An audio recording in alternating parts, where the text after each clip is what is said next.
Spotlight on Reference Books, The Great South Bay, edited by J.R. Schubel, T.M. Bell, and H.H. Carter.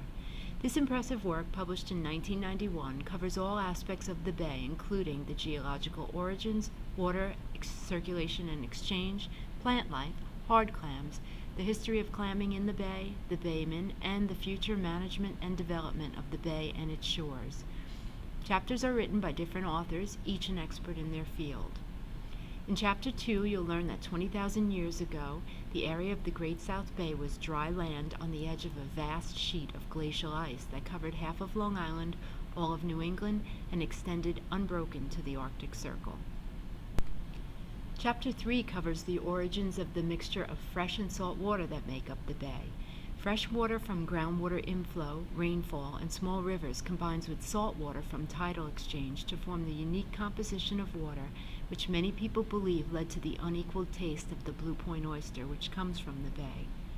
The biology of the hard clam is discussed in Chapter 6, while Chapter 7 covers the history and current status of the hard clam fishery as an economic resource, making reference to how the European settlers adopted the Native Americans' use of wampum for currency, even using it to pay for passage on the Brooklyn Ferry. Another chapter discusses Long Island's hard-working and legendary baymen, the ecological impacts on the bay, and why they have been a political force on Long Island since about 1850.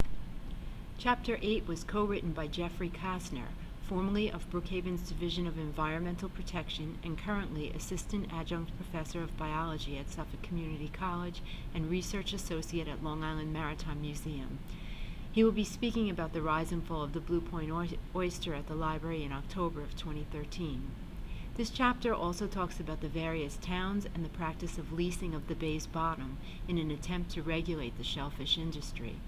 The book ends with chapters written by Lee Koppelman that discuss management of this important resource. If you want to know everything about the Great South Bay, this book is the place to start. You can find it shelved in the reference area at 551.46 grade.